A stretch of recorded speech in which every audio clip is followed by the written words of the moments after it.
उत्तर प्रदेश में हुए लखीमपुर खीरी कांड के बाद से प्रियंका गांधी लगातार सक्रिय नजर आ रही हैं। कांग्रेस महासचिव प्रियंका गांधी न सिर्फ किसान न्याय रैली कर रही हैं, बल्कि वो अरदास में भी शामिल हुई, लेकिन उनको लगातार विरोध का भी सामना करना पड़ रहा है। लखीमपुर खीरी के रास्ते भर में कई सारी होर्डिंग्स लगाई गई और इन होर्डिंग्स में सीधे सीधे 84 के सिख दंगों की बात की गई। एक ऐसी ही होर्डिंग अल्पसंख्यक आयोग के सदस्य परविंदर सिंह के नाम से लगाई गई, जिसमें लिखा गया, खून से भरा है दामन तुम्हारा, तुम क्या दोगे साथ हमारा, नहीं चाहिए साथ तुम्हारा।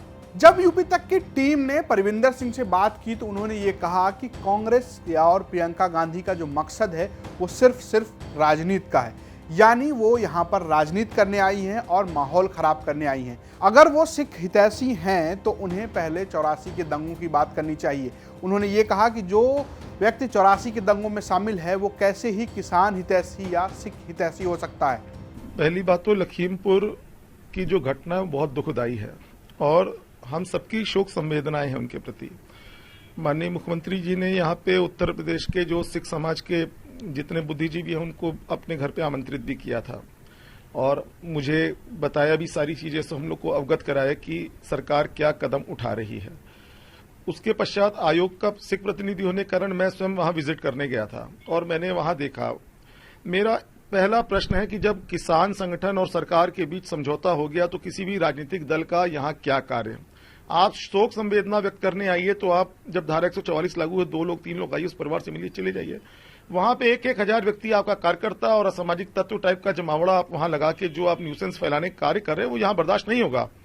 वो कांग्रेस जिसने हमारे अमृतसर साहिब के 37 गुरुद्वारों में एक साथ आग लगाने का काम किया हो, हमारे गुरु ग्रंथ साहब पे गोली चलाई हो, हमारा अकाल तख्त जो हमारा सिरमौर संस्था है उस पर टैंक चलाने का काम किया हो, हमारे सिख भाइयों को टायर डालकर जिंदा जलानी, बहन बेटियों की बेआबरू उनको करने का कार्य किया हो, जिसने आज वो कांग्रेस हमको बताने आई है जिसका प्रधानमंत्री कहता है कि बड़ा पेड़ गिरता है तो धरती हिलती है, वो सिर्फ राजनीतिक स्टंट करने आए हैं हमारे यहाँ। दरअसल सिर्फ यही एक होर्डिंग्स नहीं है, बल्कि कई होर्डिंग्स रास्ते भर में लगाए गए जिनमें सीधे सीधे सिख दंगों को लेकर प्रियंका गांधी से सवाल पूछे गए हैं। और यही नहीं, अलग अलग कमेटी और सिख संगठनों की तरफ से ये होर्डिंग्स लगाए गए हैं। ऐसे ही एक होर्डिंग्स गुरु नानक वाटिका कमेटी के सदस्य रविंद्र पाल सिंह के नाम से लगाई गई, जिसमें लिखा गया, जिन लोगों ने 84 का कत्लेआम किया उनका साथ नहीं चाहिए, हम न्याय की लड़ाई लड़ रहे हैं, दंगाइयों का साथ नहीं चाहिए।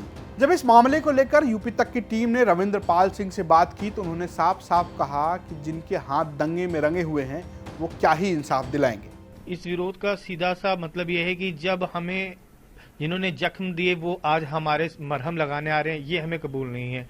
और मुख्य कारण ये था कि जब 1984 के दंगे के लिए जो मुख्य दोषी हैं, जिन्होंने सिखों को सबसे ज्यादा घाव दिए हैं, सिखों को जिस बेरहमी के साथ नरसंहार किया गया था 1984 में, आज वही लोग यहाँ पर लखनऊ में आके, लखीमपुर में जाके या उत्तर प्रदेश का माहौल बिगाड़ने का प्रयास कर रहे हैं, तो ये हमें नागवार गुजरा है। जब प्रियंका गांधी को लेकर सीधे सीधे निशाना साधा जा रहा है तब कांग्रेस पार्टी का भी जवाब आया है।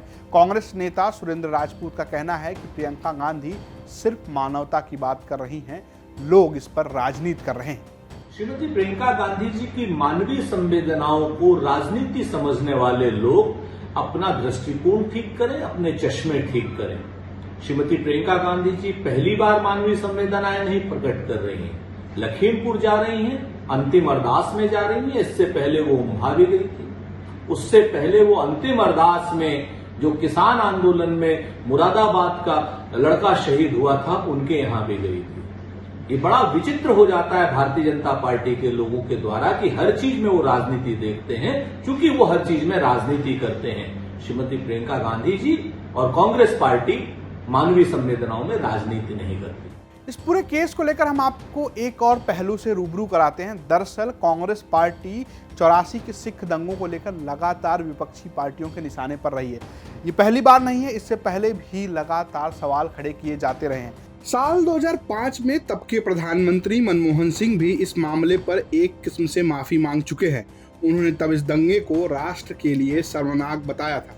And I, as the Prime Minister of this country, have no hesitation in saying that what happened, the death of a great Prime Minister who had served our country with the greatest distinction in peace and war, who brought victory to this country in the eventful days of the Bangladesh war. Her death at the hands of her own bodyguards was a great national tragedy. And what happened subsequently was equally shameful. इससे पहले कांग्रेस नेता भी लगातार तर्क देते रहे हैं कि उन्होंने देश को 10 साल के लिए बतौर प्रधानमंत्री एक सिख चेहरा दिया, यानी वो मनमोहन सिंह को बतौर सिख चेहरा पेश करते हैं। हालांकि इसके बावजूद भी विपक्षी पार्टियां 84 के दंगों को लेकर सीधे सीधे कांग्रेस पर निशाना साधती रही हैं। अब यूपी चुनाव से पहले और लखीमपुर कांड से पहले एक बार फिर से ये मुद्दा यूपी की राजनीति में एंट्री लेते हुए दिख रहा है। अब ये देखना है कि इस मामले को लेकर कांग्रेस पार्टी कैसे रिएक्शन करती है या इसे कैसे टैकल करती है। वहीं जरूरी बात यह भी है कि पंजाब जो सिख बाहुल इलाका है वहां भी कांग्रेस पार्टी की सरकार है, ऐसे में इसका असर वहां भी हो सकता है। इस खबर के साथ कैमरे के सामने में मौजूद था रजत सिंह, कैमरे के पीछे हैं दीपांश, और यूपी तक पर तमाम बड़ी खबरों के लिए बने रहिए।